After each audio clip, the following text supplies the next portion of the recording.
За стандартчлалын хуулийн хэлцэх хэсэг явж байна. Хэлцэх хэсэг гэдэг чинь хуулийн ерөн үзэл баримтлал өөрөө нийтж гэнэ үү? Үзэл баримтлалыг дэмжиж байгаа хэсэг гэдэг асуудал хэлцэх хэсэг төвшөндөө одоо яригддаг. Үзэл баримтлалыг нь. Тэгэхээр энэ өргөн барьсан хууль дээр нэг жишээ нь одоо үзэл баримтлалыг ярихын тулд би хоёр ойлголтын нийт татъя л да. Нэгдүгээрт нь төслийн танилцуулгадаар үзүүлснээр 6700 одоо байгаа стандартаас 80% нь буюу 5000 гарна орчин үеийн одоогийн хэрэгцээ шаардлагад нийцэхгүй байна гэж гарсан байна л да. Тэгээд эдгээр стандартуудыг заавал дагаж мөрдөх хэлбэрт хуульчилна гэж. Тэгэхээр одоо байгаа 6000 гарна стандартын 80% нь орчин үеийн хэрэгцээ шаардлагад нийцэхгүй байна. Тэгвэл энийг заавал дагаж мөрдүүлнэ. Энэ үзэл баримтлалын төвшөнд шинэ энэ удаа өөрөө яг яасан айхтар зөрчилтэй юм орж ирж байна. Манай байгаад хэдэн мянган стандарт чинь шаардлага хангахгүй. Тэгвэл энийг заавал хуульчид дагаж мөрдөх ёстой.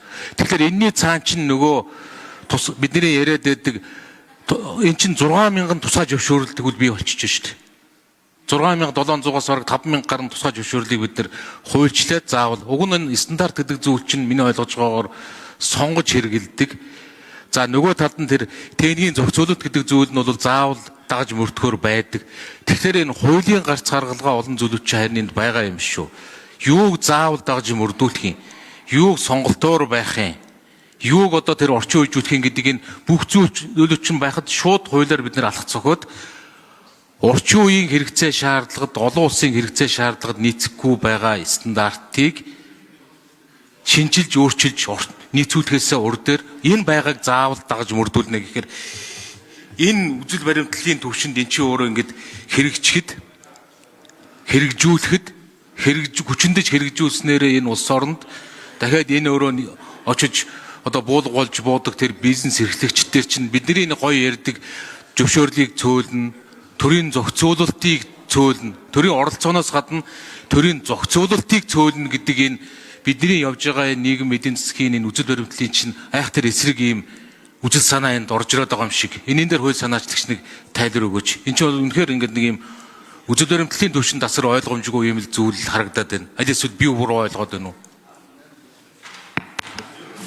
За хариулт өгье. Монгол Улсын шадар сайн буянгийн ам сайхан.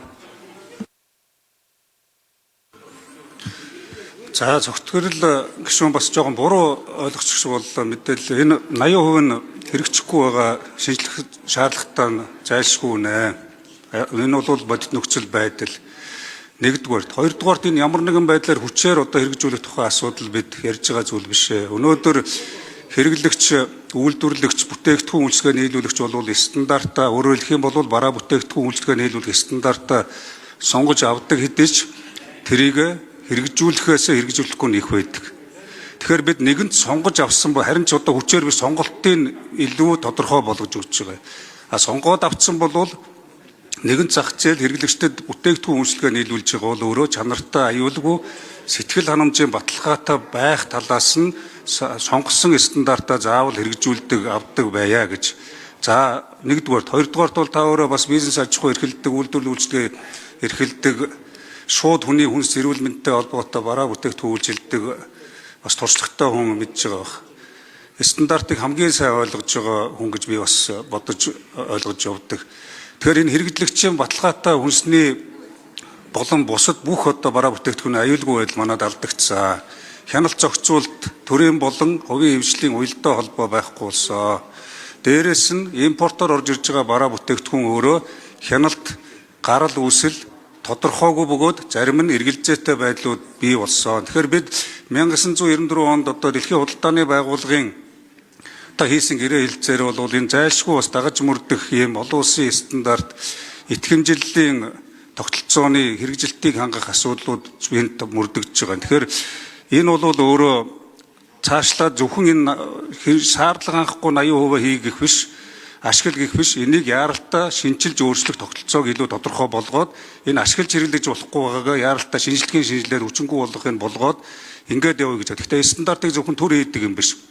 иргэн аж ахуй нэгж байгууллагууд за мөн одоо хувийн хвшлийнхэн бүгдээрээ шинжлэх ухааны нотлогоо суурин дээр үндэслэн аюулгүй байдал хэрэглээг хангасан олон одоо сар жилийн олон удаагийн туршилт нотлохоон дээр хийгддэг мэргэжлийн байгууллагын стандарт хэмжил зүйн газар нотолж мэргэжлийн хүмүүс төрийн бус байгууллагын оролцоотойгоор өөрөө энийг одоо баталгаажуулах тэр боломж нөхцөлийг бүрдүүлээд ингээд үндэсний аюулгүй байдал хэрэглээний аюулгүй байдлыг хангая гэж энэ өөрөө дөрөв хэлсэн хэрэглээний аюулгүй байдал хөгжлийн шалгуур стандарт хаана вэ тэнд одоо аюулгүй байдал хангаж байдаг стандарт хаана вэ тэнд сэтгэл ханамж байдаг стандарт байхгүй газар алхаа гიშгэ амьдарч байгаа орон сууц ажиллаж байгаа ажлын байраас эхлээд бүгд эрсдэлтэй байгааг бид одоо харсаар байгаад энэ асуудлыг хөндөхгүйгээр байдгал энэ байж л байгаа ингээд орхиж явах боломжгүй юм а гэдэг хэллээ.